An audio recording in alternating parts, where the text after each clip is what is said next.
All right, guys, what is up? We're live again for another episode of Tribaholics. As you can tell, tonight with me is a different face than you guys are used to. No Marshall Maxwell with us tonight. So, and filling in his place, my special guest co-host tonight is Joe Gibano. Go ahead and say what's up to the people, Joe. Hey, Caleb, thanks for having me on, man. Sorry Marshall couldn't make it, but I'll do my best to take his role. Hey, I'm sure you'll fill in admirably. We wish Marshall could be here, but excited to have you on too, my friend. If you guys don't follow Splash Zone, this is the original creator over there in section, what was it, 116, over there in the tuck. So the OG, Let It Rain, Let It Just Splash Zone guy right here in Joe Chipano. So you guys could give his page a follow over there as well. So big game this past weekend, but before we jump into everything, let's ask everybody what they're sipping on, and I'm going to go ahead and shoot that question over to you, Joe. You got something special for on deck? Tonight, in honor of my residence in the great city of Boston, Massachusetts, I am sipping on a 617 Titletown hazy IPA from the Lord Hobo Brewing Company. It's fantastic. It's a hazy New England style IPA, and it's delicious. Oh, yeah. I'm going to have you send some of those down my way if I don't make it up to Boston soon. God, I can't tell you. I've never been to Boston, but I would love to go. I was supposed to go visit Davis and all them up in D.C., so hopefully that'll happen soon too. But I might just have to get you to, ship some of those down for me. They look delicious. Sound delicious too. But me, myself, I'm drinking your old-fashioned Belgian white shock top right here. Didn't get any oranges to pop in there, but might as well get them right before it starts to turn, a little cooler down here in Florida. So good stuff. I like your IPA choice there. Great autumn beer. Good golf beer, too. Yeah, Jay with boom sauce. Boom sauce. That's a Lord Hobo beer, too. All right. Yes, sir. All right. So like I was saying before, we had a big weekend, got a big dub over number 5, North Carolina, with our ex-quarterback commit, Sam Howell. Just without us digging into it too far, what are your first thoughts on this win, and how big is that for us, man? I think it's massive. I think this is a great opportunity for Coach Norvell to kind of get the fans on his side in a way that Willie never really did. And the fact that he could have North Carolina come in a top 5 team and get the win, not only over a top 5 team, but over a team led by a person in Sam Howell who turned us down, I think is great for the locker room. It's great for the fan base. And I think a lot of the Florida State fans who kind of went under a rock for a second are going to come crawling back out and start. Yeah, so your fair weather fans are going to come back. I see that too happening. I was so I remember after watching the Notre Dame game and, watching throughout that whole game, I was just very optimistic. Like, we just look like a different team with Jay Trav in there, and it just looks different. We weren't going to beat Notre Dame that game, obviously, but the way we were scoring on Notre Dame's defense, who is honestly one of the better defenses in the nation, just had me very optimistic coming into this game. And everybody was like, North Carolina's on upset alert. North Carolina's on upset alert. And I started to get nervous because whenever you put that type of pressure on our Noles, man, we just end up falling apart and crumbling. So I was fucking pumped when I went to the game. So I was like loving life the whole first half. Like, oh my God, like, yes. And then I was like, we can't let them score. Like, we got to keep playing the way we're playing, because this North Carolina offense is very lethal and very potent. And sure enough, we saw that in the second half and saw what they were able to do. But I mean, just the way that we were able to stand pat even against that potent offense. They've got 3 great wide receivers. They've got, Sam Howell, like we mentioned before. I was just blown away by the effort on all sides of the ball. It was just tremendous. And coming away with a top 5 win, like you said, that's got to boost, the morale and the mood in that locker room, and the belief and the trust and the respect for Mike Norvell and the rest of the coaches in there. So I'm excited to see where this leads us. But is there anything in specific, that kind of stood out to you? I know there's a couple plays that I want to talk about, but like, what to you in this game, like, necessarily or like exceptionally stood out to you? The number one thing that stood out to me in that game was actually the fact that we didn't score in the entire second half. That's some crazy shit, isn't it? And the defense was stout enough. I mean, they still gave up 28 points, but stout enough to keep us in it, even with the offense was struggling and the offense wasn't doing anything. I think the defense stepping up and getting that stop late in the game. They had a couple big drops, but getting the stop late in the game and the couple of stops they forced to keep us in it and let us win that game, I think was huge. The defense has always been all season the one thing that's been our knock. Good Speed giving you a little shout out there. Good Speed. Yeah, those were huge stops down late, and I mean they were helped out. They were helped out by a couple drops there, but I mean having to do that, and all these guys played major minutes too. I don't know if you know, like did you see that Fabian Lovett didn't even play? I don't know what was going on with that, and I mean some other guys were just getting their first playing time, like Miko Dotson. That was his first time on the field all season, so. I mean, these guys being able to step up in big situations, especially against the number 5 team in the nation, was very surprising. And for them to play as many snaps that they did, it was just surprising. And not just surprising at how many snaps they played, but by the pure amount of, level of play that they were playing at with those many snaps. So you can tell these guys are, in shape in the 5th game of the season, and that's great to see. Yeah, Miko Dotson, I thought recovered well. He had a couple early fouls that got called against him, and it kind of looked like, some of our old DBs might have lost their composure there and kind of lost it a little bit, but he recovered well and showed up in the end when we needed him to. Yeah, and everybody wants to talk shit about him. There's the thing floating around Twitter and, across the media and everything of him pulling the wide receivers under his shirt or whatever, but, I mean, if you look at it, the wide receiver pushes off of his left shoulder anyways. So, I mean, if you're a referee in that situation, that's hand battling at that point. Like, dude pushed off. What else are you supposed to do? So, I mean, that's what it is. And the ball actually hit North Carolina's wide receiver in the hands. So he should have caught it in the first place. So it wouldn't have had anything to do with the play. I know you would have caught that ball. Yeah, fuck yeah. Any one of us would have caught that ball. All 3 of those passes, anybody would have caught that ball. I mean, the one was right. I mean, it was right in his hands. And then there was the one right over the middle. The guy it was hot coming through his hands. And then the one, the dude, I don't even know. He just carried it by. And I was like, on that 4th down, I don't know about I was watching that game and I saw the guy and I saw the ball get released. And it's like, oh, there it is. First down, there you can still go going to overtime. Mm-hmm. Just dropped it every time. It was awesome. Yeah, it was dope being at 25% capacity and being there myself. I didn't really, grasp it in the situation because I was just all about what was happening on the field and what's in front of my face. So I wasn't, necessarily paying attention to what was going on around me or the noise or anything. But when I rewatched it and because I've got surround sound in my apartment and everything, and I put the surround sound on and jacked that thing up real nice and loud. And I was like, damn, for 25% capacity, that place got pretty loud, in those late downs. And that was big to have, that advantage there. It's huge. It's a huge aspect of it. Yeah, when I was watching on TV, it was definitely loud. I actually FaceTimed a couple of my buddies that were at the game when a huge play happened, and they're like, we gotta go.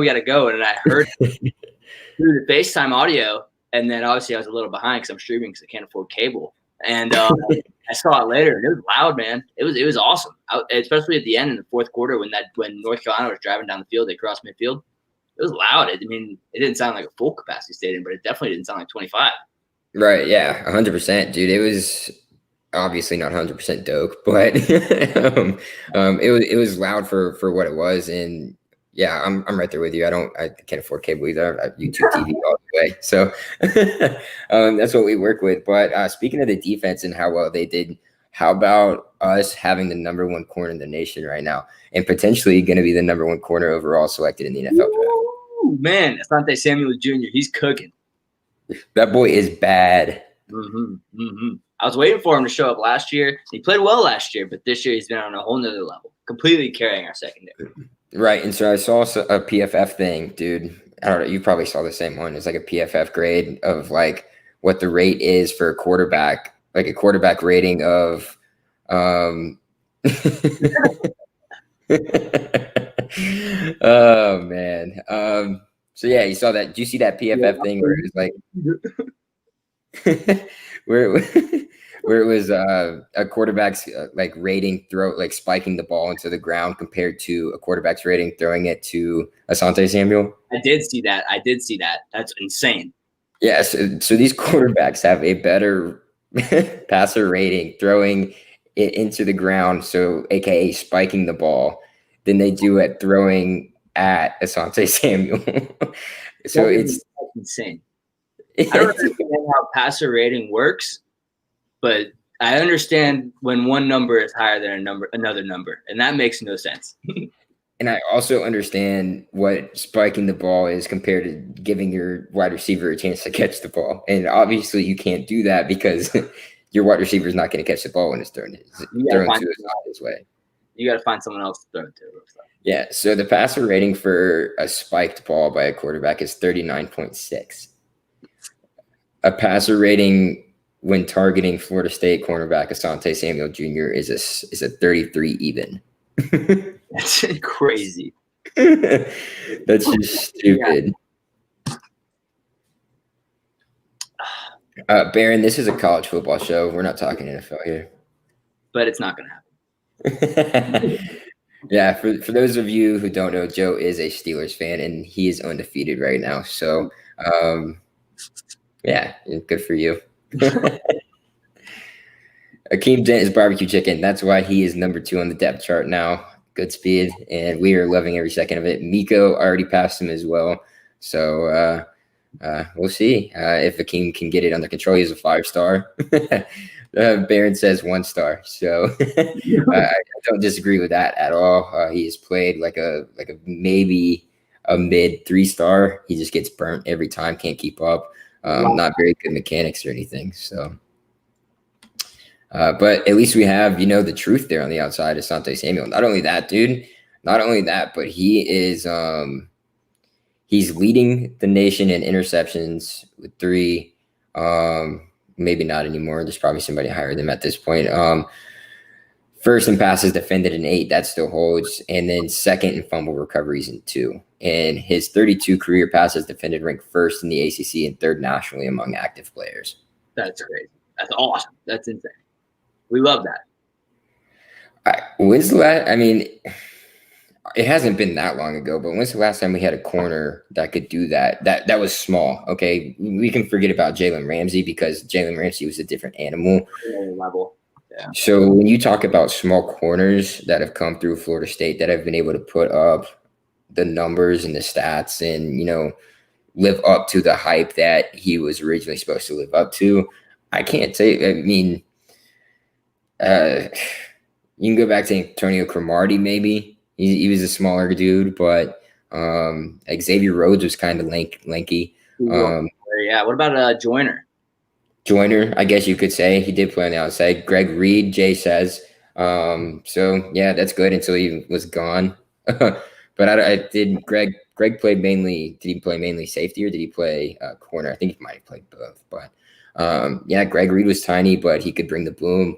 But I don't know if he had the ball skills that Asante does. I mean, that one play it was a huge 3rd down against North Carolina, and we had to get this stop to it was in the first half, I believe, and the guy had it, and it was a little throw out to the flat on the left side from Sam, and Asante just broke on the ball and just batted it down. If he probably would have reached out for it, he probably would have been gone for 6. Yeah, but I mean, it's just awesome to see him live up to such high expectations. You come into college with a name like Asante Samuel Jr. People are gonna expect big things, and the fact that he's leading the nation, he's leading the nation in turnovers, leading the nation in batted balls. It's really refreshing, honestly, to see. And the thing is he's not doing it with much help either from the safety position. I mean, Jaden Woodby's not giving him much help over there. I know we're playing nickel that most of that game, but that's because of, we were kind of forced to based off of the type of athletes we have on the field, and we're to put players in the best position to succeed. And I mean, you've got 3 wide receivers that can burn you at any moment. So with no help, and he's doing that. I mean, it's not only this game. I mean, he's had his 3 picks prior to this game. So. Mm-hmm. And let's not forget to talk about Sam Howell. We have been talking about Sam Howell in a bad way just because he obviously was committed to us and decided to choose North Carolina over us. But he's a good quarterback. The man can throw it. So it's not like we shut down some scrub offense here.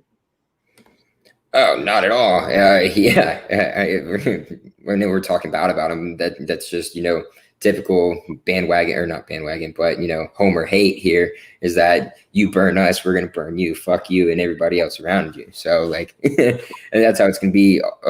All love to Sam and that aside, but um, shoot, he's a baller. He proved it in the second half, but I mean, being able to shut down his offensive game plan, he just looked rattled. I remember watching the replay. I know you watched it live on TV and everything, but like watching the replay, he just looked rattled. Like in that first half, like he didn't know what the fuck to do. Like he was just lost. And if you can make a quarterback of that caliber be and act and look that lost on the football field, you're doing the right things on defense.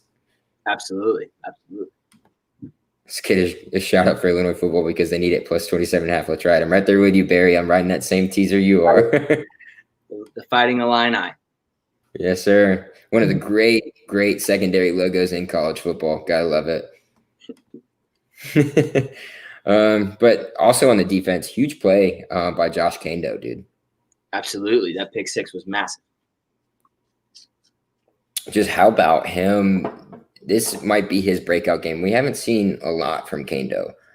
I mean, we see glimpses like here and there, and I mean, obviously against Jacksonville State because they're a FS or FCS school. But him coming out and having the type of game he did and having a pick six and just using like he didn't even do anything really besides use his football IQ to drop back and realizing what type of play UNC was going to run. Yeah, big Mike Carter guy. Yeah, I mean, we saw Josh Kando before the season started. He was chosen to break the rock, and we had high expectations for him to kind of become an emotional leader for the defense. And he kind of underwhelmed us to this point. But I think this was a big game for him, and I hope to see that he carries it over into Louisville next week. Yeah, that would be huge if he could. His football IQ, Mike talks about it a lot. He talks about Kando's football IQ is better than any of his, athleticism or any of his, physical attributes, if you will, that he can do on the field. So if you can combine and get his physical attributes to start reacting with the way his football mind does, he could be a special player and maybe live up to that 5-star bill that he came in with. That would be ideal. That way he'd get that front seven looking real nice. Yeah, of course. So moving on defense here, moving off of defense, excuse me, we'll head into special teams. And this is something that you and I, we were previously talking beforehand that we are extremely excited about. Yeah, special teams wins games. One of my friends, Addison McIntosh, told me that. And I was making fun of him for the Georgia Tech game because we had all those blocks that still lost. But you know what? Our boys are coming around, and it's really refreshing to see that phase of the game be good. I know I told you this earlier, but that phase of the game being solid and just knowing that we're not going to give away field position or give away points, give away possessions in that phase of the game, it's nice. It's very nice to see. They can win games. It's proven. I don't think we would have had the momentum that we would have had in this game to be able to strike as quickly as we did. I'm just blown away. In the past 2 years, I don't want to harp on the past 2 years, all that much, but we're so used to just playing it safe. The guy, they punt, we fair catch, they kick off, we fair catch, we don't return anything. I mean, we haven't even seen the return game yet thus far in the season to what it could be, but everything outside of that, they are picking out every single mismatch in a special teams just based off of film. And hey, if we I don't know if you watched any of the interviews the other day, but John Papuchis was doing an interview and he's like, yeah, after watching film, we noticed that there was a weakness in their line or in their punt block coverage that if we overload one side, we can bring somebody really quick off the one edge on the other side of that overload. And we have the potential to block one and change the game. And then sure enough, that's what happened in the first quarter of the game. Ja'Kai Douglas, after we overload the right side or the left side on defense, and then we send Ja'Kai on the right side, just nobody touches him because the whole blocking formation is worried about that overload. Ja'Kai, one of the fastest player on the football team, from what I understand, just comes unblocked and just completely is just wide open. He could have had it for days. He had all the time in the world. And I think that speaks to the coaching, the change in coaching and the different level of coaching that the players are getting this year. I look back to 2016, my freshman year at Florida State, when we played Charleston Southern. We had a punt ran back for a touchdown against Charleston Southern. And I feel like that was the last time I really saw any excitement in a positive way from our special teams. It was really good this season to see some blocks and to see some big turnarounds from special teams. It's crazy the amount of, just they put so much into effort. That's what I'm looking for, into special teams, and so much focus into special teams. Excuse me, I keep having to burp. Shit, these beers. Shot tops. Yeah. But yeah, dude, they put so much emphasis. There we go. That's what I was looking for. So much emphasis on special teams. It's crazy. I mean, just looking at where we're at now in terms of special team rankings, Power Football Focus has us as the #1 FBS team on special teams with a 90.4 special teams rating, just above Kansas State with a 91.2, which is crazy. You brought up a stat earlier. Do you remember what that was? No, I brought up a couple stats. Which one are you talking about? The special teams one, the blocks. I got it. So with the 2 block punts that we had against North Carolina, we now lead the NCAA in block kicks with 5, and we are the only team in the NCAA with at least 1 blocked field goal, 1 block point after attempt, and 1 block punt. So we have a block in every aspect of the special teams. So we're not doing it on the offensive side of special teams. We're doing it on the defensive side of special teams. And that is something that will shock a lot of people because usually special teams plays are made on the offensive side of the ball. Yeah, I honestly think that I would prefer some blocks over, some big returns are nice to get some field position change, but you get what? You get 2 or 3 big returns in a season. If you can get a couple blocks here and there, you're taking points directly off the board from the other team in most circumstances. Those blocked field goals and block extra points against Georgia Tech were taking points off the board, which in a game that we probably should have won and expected to win, it kept us in it and it gave us a chance to win. And against North Carolina, it gave us a great opportunity to take a commanding lead over them. Yeah, and like I was saying earlier, it gave us that momentum. I mean, obviously the Georgia Tech game didn't go as planned, but that conversation's dead and over with. We don't even need to talk about that because if you make one change there, it's a completely different story in my opinion. But so going off of that special teams, if we don't get that block right off the bat, I mean, Jordan Travis is set up very pretty, and that's what's going to lead us into our next conversation. Is the emergence of perhaps the best quarterback in the state of Florida right now. Oh, okay. I like where your head's at there. Jordan Travis has very pleasantly surprised me. I don't know what I was thinking to start the season, but the Jordan Travis that I've seen this season so far, barring the one play that we won't talk about against the team, we're not going to talk about it. But I don't know what happened. If there's no reason that Hornibrook last year should have been above him on the depth chart based on what we're seeing this year. He's an extremely talented person. He can throw the ball. He can run lights out. And I'm very happy to see what he does this weekend if he can keep it going because North Carolina had no answer for him in the first half. Where did it come from is what I want we were all under the assumption, right, that he can't throw the ball. Absolutely. I definitely thought that there was a reason why he wasn't playing, and it turns out that whatever reason they thought he shouldn't be playing was wrong. Yeah, and that goes back to coaching past few years, whatever. Get rid of that shit. I hate bringing it up, but honestly, it stems from that. I mean, we're just under a new head coach for the 5 games now, but I mean, look what has happened from that. Like you were saying, we threw out Alex Hornibrook over this guy last year. New alarm. Yeah. What the hell were we thinking? But obviously we've got a competent coaching staff in here now who not only understands the importance of, making the right play, but also in terms of having the right mindset when it comes to getting on the field in a game situation, right? So we can talk about how well James Blackman does in practice, but did he ever bring it onto the actual playing field when it came time for a game? No, never did. He just couldn't do it. Okay. Jameis Winston sucked ass on the practice field. He got dominated by the defense in 2013 every single time. Guess what? On Saturdays, he was whooping people's asses.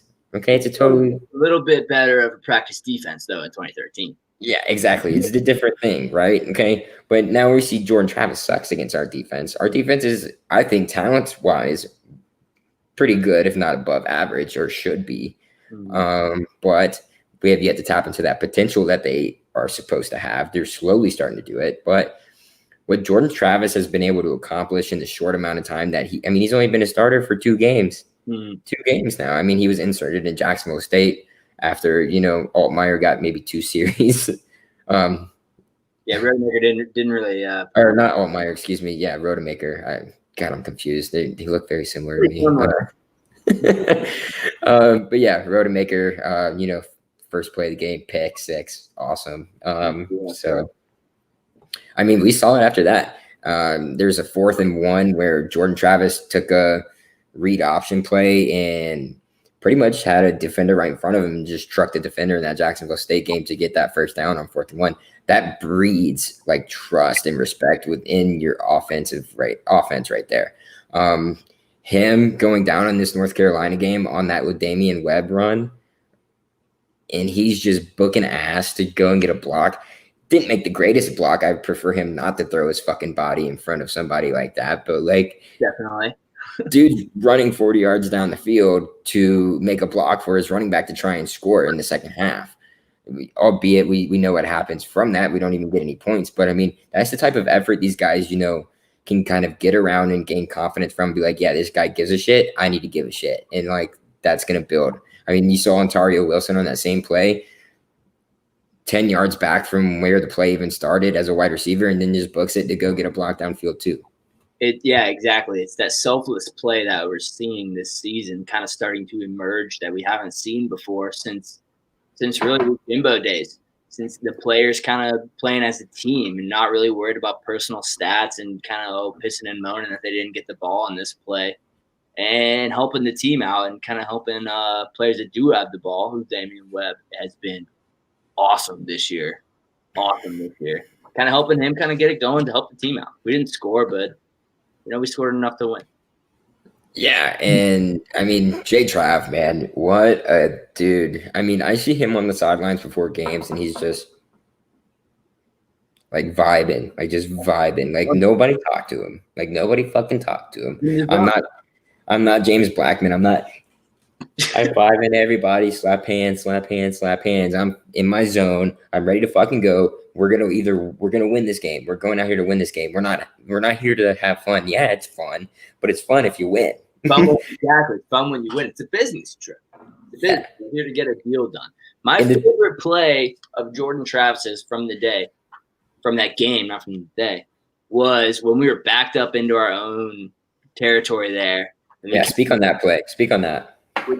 They snapped it to him, and he kind of did a little fake run off to the right and hit the tight end on the quick little pop pass. What did that turn into? A 40 gain? That was awesome. And I didn't even see it coming. I don't think anyone saw it coming. North Carolina definitely didn't see it coming. But that was fresh. That was something new that we could see. That kind of, if Blackman was in there, that play doesn't work. Yeah. The dual threat that Jordan Travis has, especially backed up, they're expecting us to run. Everyone bites on it, and it's free yards with JB back there. And I love JB. I think he's a great leader. I think he's been really good for our team. He couldn't perform when he was on the field, but it's you're right. To do. If JB's in there, there's no chance that they bite on that the same way, and there's no chance that we get the yards we do.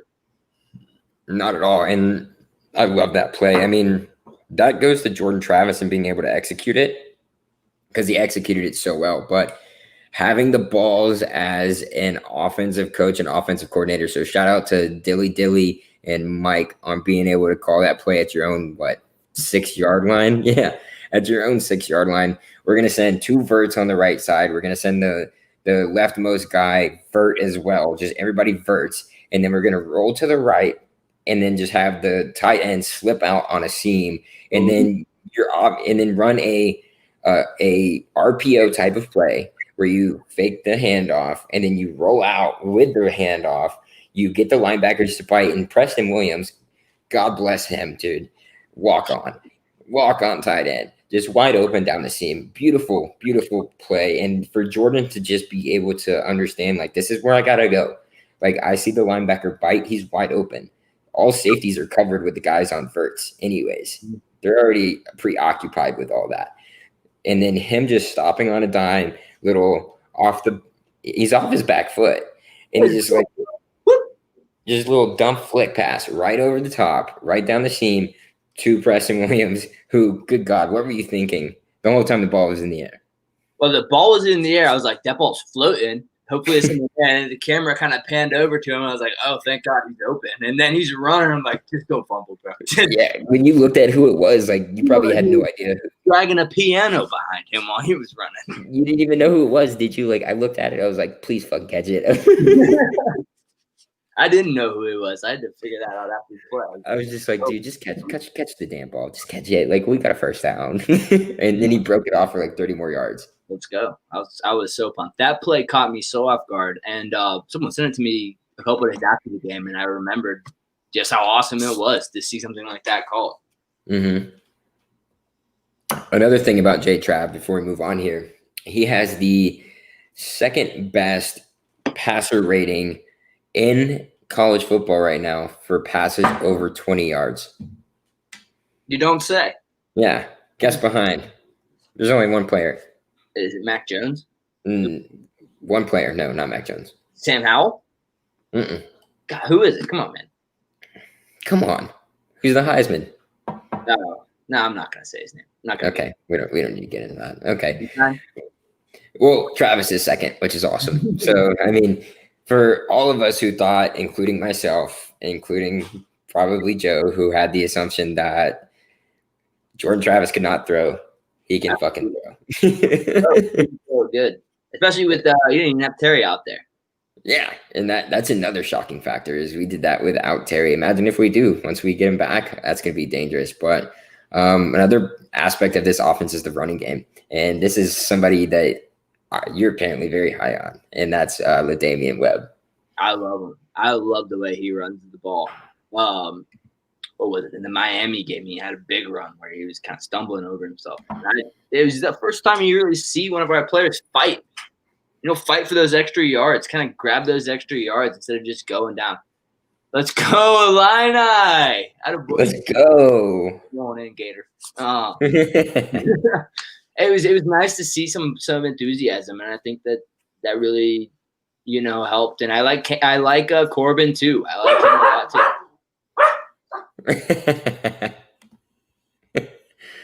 Yeah.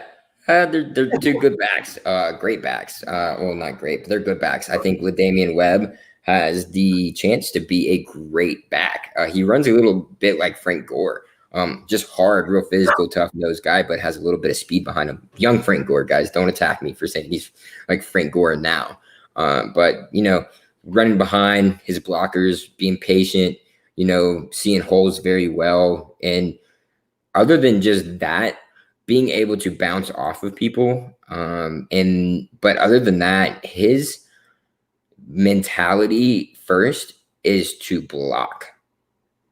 Which is great. That speaks on what we were talking about earlier, the selfless play of these guys who are just all about the team. He get the ball and he'll make something happen, but when he's not getting the ball, he's not pouting. He's not, doing a half-ass pass block. He's putting himself out there to stop a defensive lineman that may come through or a blitzing linebacker that finds his way through. And it helps a lot. And that's part of the reason why I think we've seen Jay Trav kind of take off last week. He had a little more time to think about what he was doing and make better passes. Yeah, it's amazing. We have a running back that likes to block. I can't tell you the last time. I mean, Dalvin didn't necessarily like to block. He didn't need to, right? But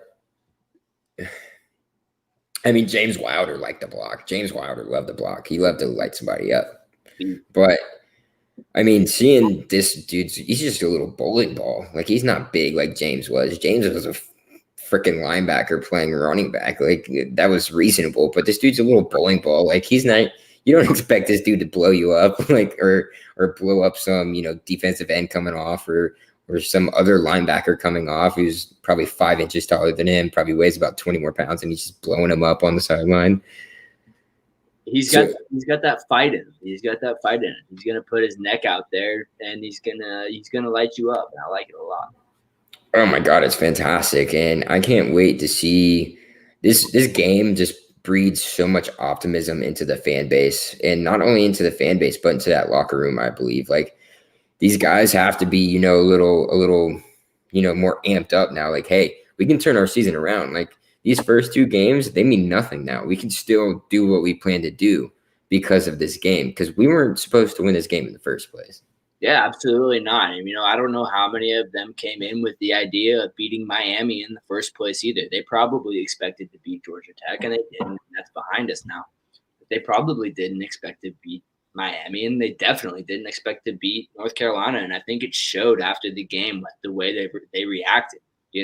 Norvell got the Gatorade bath, and the players were hyped. And I don't know if you probably saw the video of Norvell sledgehammer and that rock. That was awesome. That was fucking badass. Awesome. I think, I haven't seen anything, but I really hope and I expect that at practice, they're hyped and they're ready to roll. And I expect good things this weekend against Louisville and a little bit of a revenge game, even though Norvell won't say it is.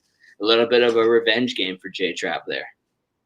Yeah, and we'll get into that a little bit later. We'll speak on that, but we'll just touch on a little bit of, news, if you will, about what happened during this week between games, and that's the whole Bobby Bowden saga that came out after he was released from the hospital, and with his, quotes that were said. So I'm just going to go ahead and read off the exact quote that was released after he beat COVID-19.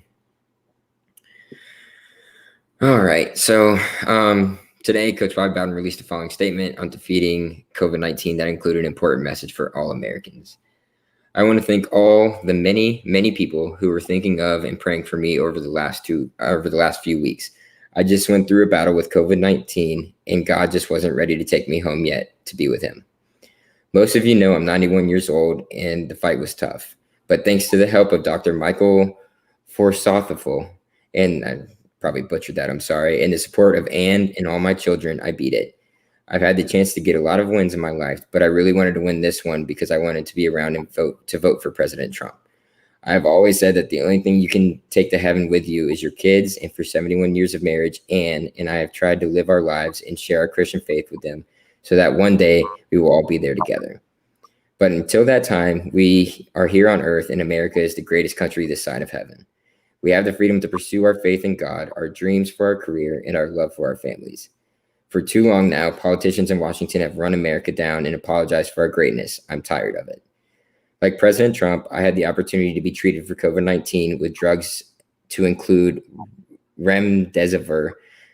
At the age of 91, in many other countries, I might not have been treated. In America, I was.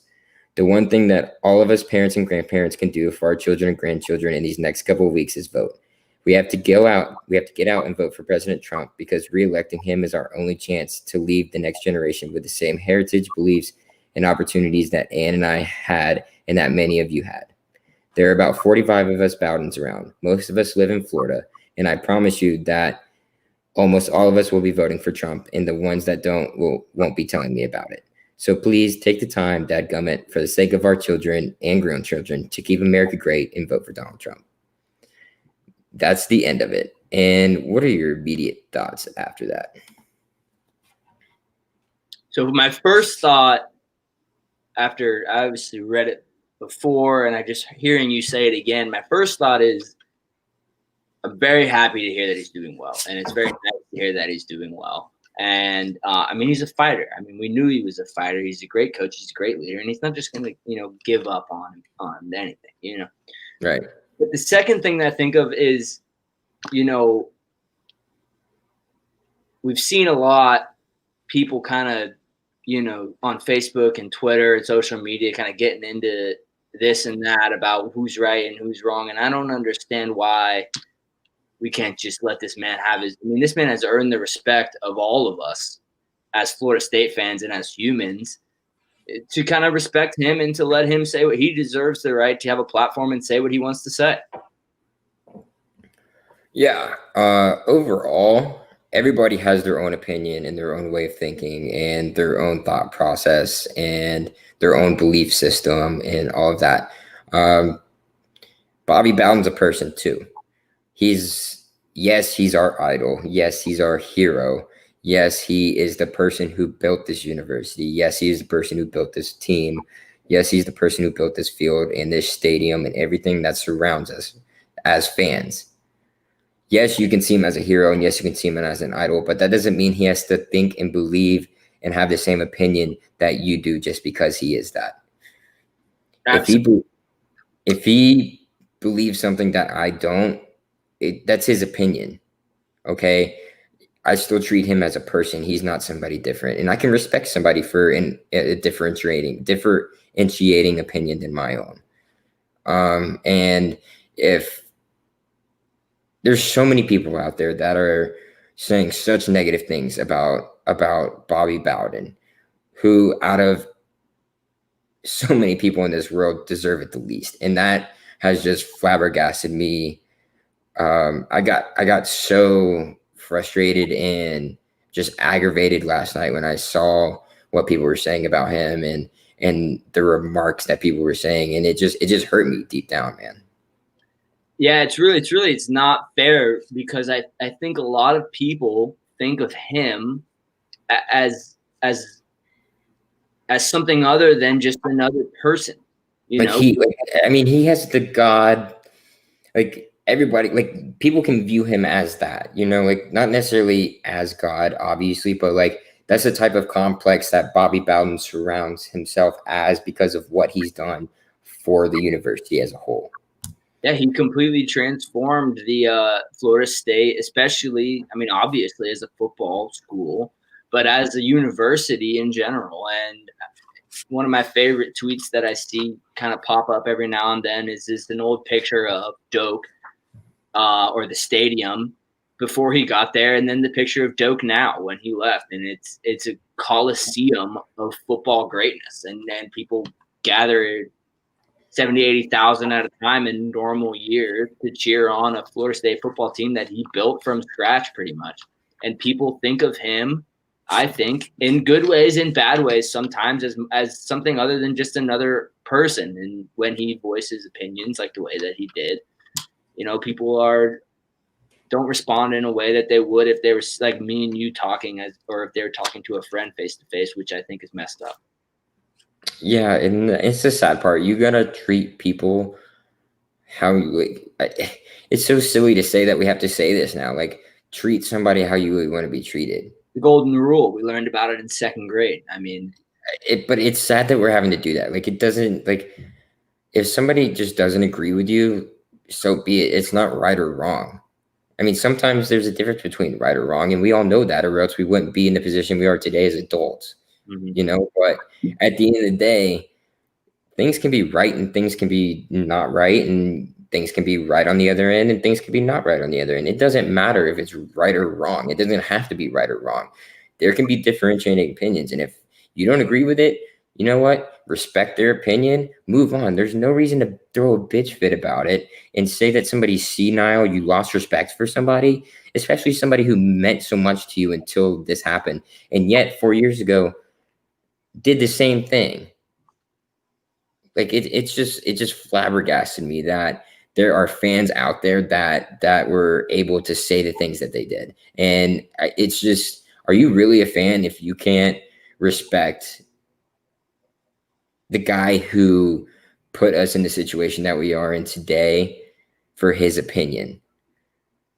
Yeah, it's really embarrassing, honestly, to see people that can't put their emotions and their political beliefs aside just to be happy for someone that he especially with the numbers that are coming out, something that was a great accomplishment for him. 91 years old, and a very disease that the media has been telling us has been catastrophic for people of that age. And he fought it like a champ. Like he always has fought everything, and he's a winner, and he won. Is anyone really surprised by that?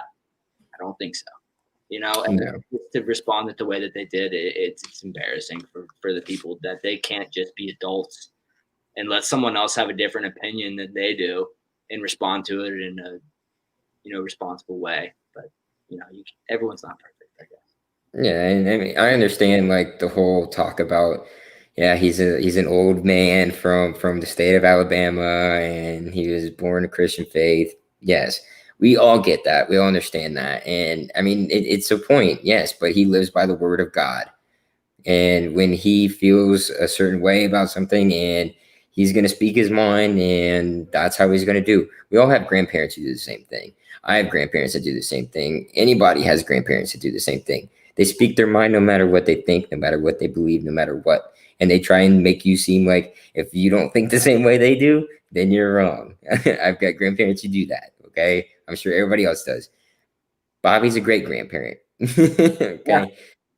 So it's gonna happen. I mean, times change over and over again. People aren't always gonna be the same. People have to just start understanding that not everyone is going to think along the same wavelength. Everybody's got differentiating opinions. Until that happens, this is going to continue to happen. And that's what causes a lot of the problems that we have in society now. Yeah. I mean, this is a football show. This is a college football show. And I mean, we could talk about this forever, but this is something that's been going on for a long time now. People not able to, kind of be mature about disagreeing with other people. And I don't think that this is news to anyone that some people might not, like if me and you agreed on or disagreed on something, I'm sure there's something we disagree on. Like that I think the Bucs are going to be 9-7 and you think they're going to win the Super Bowl. Yeah. I get shit on you all day for that. we could have civil discussions about this, and I'm not going to call you, mean names about it. But then, it's about being mature, and it's about respecting other people's opinions and being an adult about it. Yeah, ultimately that's what it is, and we don't need to dig into it any further because it is what it is. We've said our pieces and everything like that. Just God damn it, people, be nice. Like, right? It's not that hard. That's nicer, as Norvell would say. It's that simple. When we're all in Doug and we're all fucking high-fiving each other, like, whoo, do you really think at the end of the day, like, oh, what does this guy think? Like, not at all. Not at all. Yeah, We're a family. We need to get back to that family that we were when we were winning. Yep, I completely agree, Joe. And with that, we'll move ahead to our look ahead here. Well, actually, we'll move ahead to give me a couple of your favorite spreads that you want to pick for this upcoming week. So this weekend in college football, I think, is a great weekend in college football. There are a couple that really, really jump out to me. Aside from the obvious, I really like Coastal Carolina -6. Coastal Carolina against Georgia Southern -6, I think, is a great pick. Coastal Carolina has finally ranked. They've been looking for that respect all season. And their run defense is really good against Arkansas State, who, may not have the best run offense, is more of an air attack team.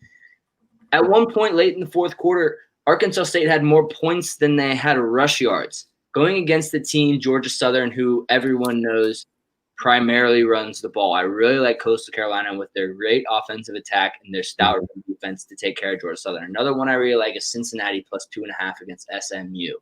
I've been trying to bet on Cincinnati for the last 2 weeks, and their games, I feel like, just keep getting postponed. I really like Cincinnati. I really liked them last year. I like their coaching staff. I like their team. I think they're a well-disciplined team, and I think they do a really good job against SMU this weekend. Yeah, those are great picks. I'm also with you, Noel's money line. Love it. Love the pick. Yeah, homer picks. You got to take it. And we'll get to our predictions a little bit later. But one other one that I am absolutely in love with, especially money line wise, is going to be South Carolina money line over LSU this weekend, 7:00 game, primetime ESPN. LSU is most likely going to be starting a freshman quarterback. And even when they were starting Miles Brennan, they looked like complete dog doo-doo. South Carolina's coming off a huge win over originally ranked number 15 Auburn. or they were probably higher ranked than that. But coming off a huge win against Auburn, Auburn's not all that great. LSU is worse than that Auburn team. So I think South Carolina is going to get that W there. I'll take them money line. I also got a huge bet on Tulane plus 20. They are playing, I think it's UCF, if I'm not mistaken. Let me check. Yep, they're playing UCF. It's moved up to 21 points now. So grab it while you can. Tulane has played tough all season. They've, kept the game they played Oklahoma State, excuse me, very close to start the season. And they played another team, I don't know if closer, they beat them. But it's awesome that what Tulane is being able to do. And UCF has a very weak defense. Their offense can put up points. We're not saying that they can't, but Tulane is going to be able to put up points against that UCF defense. I don't buy anything that they're saying or their quarterback saying they're the best team in Florida. Get out of here. You haven't been that in 3 years. So good try. Try again. So yeah, I like Tulane plus 20. Tulane's a good team. They're really up there. So I like them as well. And then one other team that you and I both agreed on, I'll let you take the reins on this one. And that's probably everybody's most overrated team in the country. Who are you talking about? Wisconsin? No. Who are you talking about? Minnesota. Oh, yes, Minnesota. We did agree on Minnesota. Minnesota is riding a massive high after last year. We both agreed that we kind of thought PJ Fleck was a little bit of a weirdo, and Minnesota is a little weird, so it might work there. But they're missing some big players from last year, and I think I like Michigan a lot. Their defense is looking like it's going to be really good this year, and I'm excited for this game. I really like Michigan in this spot. I think they're 3.5 point favorites.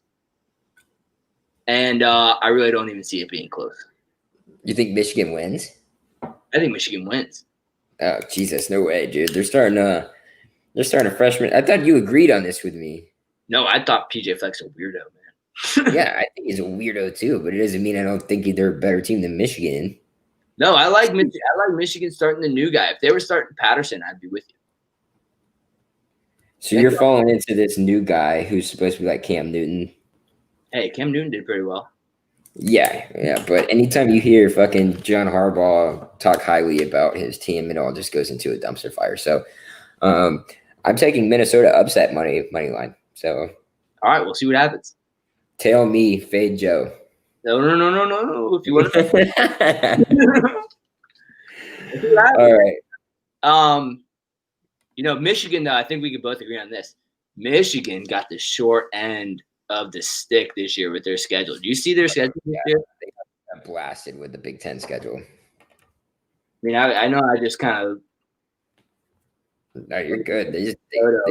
But Minnesota's still solid, and then they go to Michigan State, at Indiana, Wisconsin, who's how are they whooping up right now, dude. They are kicking ass. They're up 28-7 at halftime on Illinois, which is not good for my bet. Hey, you got a touchdown to give. Yeah. I need some points on the board. Damn it! Come on, Rutgers, and then they go Penn State, Maryland, Ohio State, and then the Big Ten championships next weekend. So I won't be participating. Probably not. Yeah, those are our soft picks for the week, guys. And we'll look ahead to our game here, which is Florida State heading to Louisville to take on the 1-4 Louisville Cardinals. What are your initial thoughts here, Joe? I really like us in this spot. Obviously, I wasn't going to say anything else. I'm not sold on Louisville, really. I think coming off an emotional win, it's always a little bit of a tough spot for a team like we are coming off an emotional win. But Louisville, what were they known for coming into the season? They were supposed to be this high-powered offense, and we saw that against Miami. We saw them score a lot of points against Miami in week 1, and then they kind of, they struggled. They lost to Pitt, who is a pretty good team. And then they not now. They lost 3 in a row. Dame. They didn't show up against Notre Dame. I think that score was 12-7. They couldn't score. They might have been able to stop Notre Dame, but Notre Dame hadn't played in a couple of weeks, And you also got to recognize that was the weather was not good in that game. Yeah, I mean, if our offense can come out the way they did in the first half, I think Louisville has a hard time stopping us, and I think that our defense will be able to ball them up. What do you think? Yeah, I'm right there with you. I'm not – so last year – oh, hit that button real quick. Love it. It's like the floor. Yeah, so coming off last year, everybody's really high on Louisville. Scott Satterfield, the coaching staff that Scott Satterfield surrounded himself with. I love Scott Satterfield. I think he's going to be a great head coach. I think he's eventually going to get Louisville, up and rolling at some point. I thought it was going to be this year because of what they were able to produce last year, but they haven't been able to show that this year. He doesn't have the quarterback that he necessarily wants. I mean, Cunningham's doing a bang-up job, if you will, but Tutu Atwell isn't being able to put up the numbers that he's used to putting up with after leading the ACC in yards and receiving touchdowns last year. So I think it's going to be a struggle for their offense. I think our defense is getting a little bit of confidence underneath their shoes right now. I mean, especially the defensive line after the last game, being able to manhandle a North Carolina offensive front like they did. I don't think Louisville's is as strong. So I think that's going to be a very positive for us as long as our guys keep up, the confidence that they have in terms of getting off the ball and getting into the backfield there.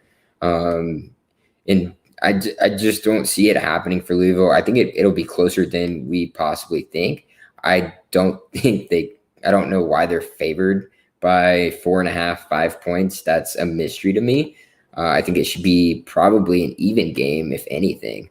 If anything, you should mark it down as an even game because what has Louisville showed you at 1-5 against our 2-3? I mean, we've played tougher teams. I get they've played Pitt was ranked 21, but Pitt has just lost 3 in a row. And I mean, other than that, they've played Western Kentucky and Georgia Tech, where they're 2 teams that weren't ranked. And we've played 2 number 5 teams in a row and then a number 12 Miami. And it's just flabbergasting to me that they're as highly favored as they are against us. I get they're at home, so I guess that's why. But even bump that down to like a -3.5 if for the home team. But I think we end up covering, not only covering that, I think we come out and flat out win this game. Offense is clicking on all cylinders.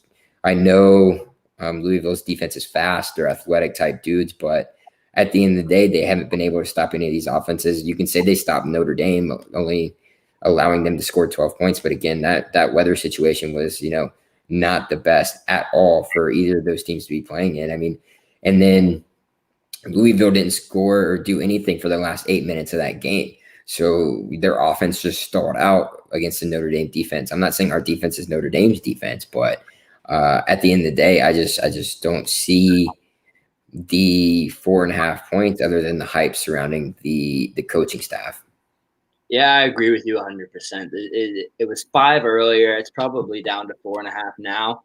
But I agree. I mean, Louisville at 1-4, they had a lot of hype coming into the season, and they really haven't done anything. I mean, they beat Western Kentucky, like you said, and it's honestly kind of crazy that we've had a very similar schedule to them through 5 weeks. And I think based on the way that we've played the teams that they played and the way they've played, except for Miami, that was a little bit of a fluke game. We didn't have our coach on the sideline. I think that we, especially last week, building off this confidence, look a lot better than they do. They kind of looked – I watched their entire game against Pitt, and I think they looked bad, really. I mean, the Pitt defense is way better than our defense, I think. At least it was then. And Right. they couldn't really do anything against them. There was one big play earlier in the game where they got some points, and I think if our defense comes out the way it did against North Carolina, Louisville really has no chance. I think that they really can't stand. I mean, I don't think they're going to be able to stop Travis, and I don't think that, they're going to really be able to get it going against us running the ball. So they're going to have to go to a pretty much one-sided attack, and I'll be interested to see how Tutu does against our secondary. Yeah, I have another podcast or live broadcast / podcast that I do called Saturday Standouts that we pick like NFL prospect matchups for the week, and my matchup this week was Asante Samuel versus Tutu Atwell, because that's going to be a very interesting matchup, because Tutu Atwell is thought to be one of the top 5 to 7 wide receivers in the draft this upcoming year. It's a deep wide receiver draft, which is scary. But he's thought to be, one of those top slot guys, especially. And that's going to be the challenge, because, we're going to put Asante on him. We put Asante on, the top receiver on any team. So how is he going to handle being in the slot? I think he's going to handle it fine. But that's going to be a little, different for Asante. He's used to playing outside big guys. So we'll see how he deals with, speedy, shifty wide receiver. I think he'll be fine. Yeah, I agree. I mean, obviously, I'm not going to say anything bad about Asante with the season he's been having. And Tutu is very athletic and he's very talented. I mean, no one's going to say that he's not. I mean, I think it'll be a really intriguing matchup, and I think that might come down to the game. Whoever can win that matchup consistently on Saturday is going to determine the game, I think. And I think it benefits us a lot more that it's a noon game. Like, it's not a night game at Louisville. That's usually where we tend to struggle.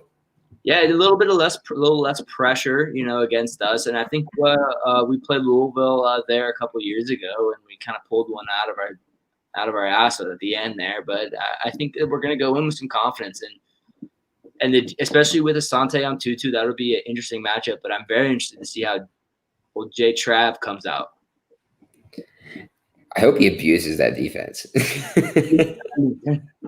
They stay, like you said, they held Notre Dame to a couple points, but yeah. And then I look at it, and they let Georgia Tech put up 46, and you let Georgia Tech put up 46, and you let Western Kentucky put up 35. I mean, it's not good. I mean, that bodes well for us, but that doesn't bode well for their defense. Especially with Georgia Tech as a quarterback like Jeff Sims, and Miami, obviously, with Derek King. It kind of, those quarterbacks kind of lean towards the style of play that Jay Trav likes to use, a little more athletic, a little more, sling when they need to, but kind of keep the ball and be more athletic when they need to. And we'll see how they can stop it, because they weren't able to stop either of those guys, obviously, but allowing 47 and 46 points to both of those offenses. Joe Polgers, leave us alone, please. I will not. Will be picking Florida State in our pick'em. Yeah, never will I ever pick against Florida State on a Saturday. I don't care who we're playing.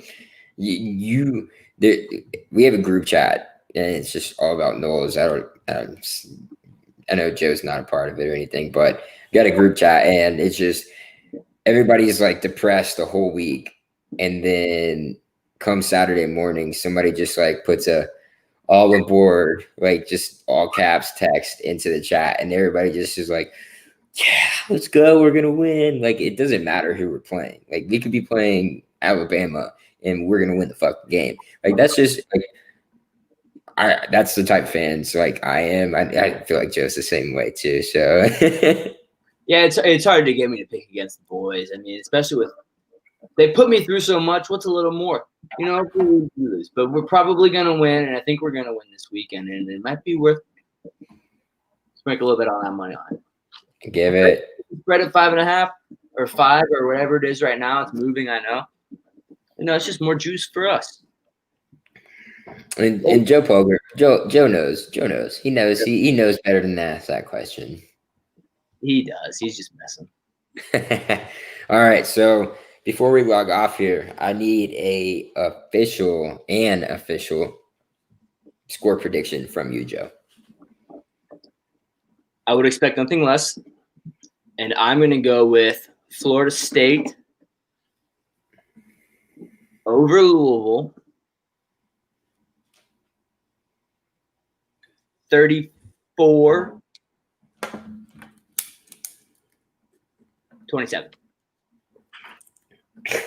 You son of a bitch. Is that what you had? No, you're close though. You're close. That's great. That's a great score prediction. I love it. I love it. Yeah. I have. I think it's gonna be close like you do. Not as close, but close like you do. I think our defense is maybe gonna capitalize a bit, but I don't know if they're gonna do it as much as they did against Sam Howell. I think there's a little bit of extra juice in that game against USC. So I swear to God, I had this score made in my head. Before you even said yours. I have 34-24. Really? I swear to God. I hope you're right. I hope you're right. That's awesome. That's funny. I almost said 4 too. Did you really? Yeah, I was thinking about it, but I gave us the 27. You gave him the extra field goal. Got it. Yeah, you never know. Either way, Florida State +5, Florida State money line. It's money. Yeah, it's easy. We're taking it. You guys might as well take it as well. We're gambling men over here. Well, I'm retired, but there's always time to unretire. You know, Peyton Manning, Brett Favre. Gronk, 9-7. Gronk forgot. 9-7. Get the fuck out of here. All right, baby. I want to thank you for coming on and being my special guest co-host tonight. It was a pleasure. Definitely gonna have to bring you on more often. You were great tonight and such a good time. I bet the people loved you. If you haven't already, follow us or give us a subscribe on iTunes. Give us a 5-star rating as well. Leave us a 5-star rating there. We check the ratings every week for questions, so leave us questions on there as well if you do. You can catch us on any platform as well when it comes to your podcast. You got Deezer, you got Spotify, you got what is it now? Pandora Music. Everybody's got Amazon has got podcasts now. So go ahead, shoot us a subscription on all those. Go ahead and listen to us all the time. Thank you, Joe. And anything else you want to say to the people before we log off? Nah, man. Have a great night, man. Thanks for letting me come on tonight. Yes, sir. Absolutely. And as always, go Noles. Go Noles, baby. Bye.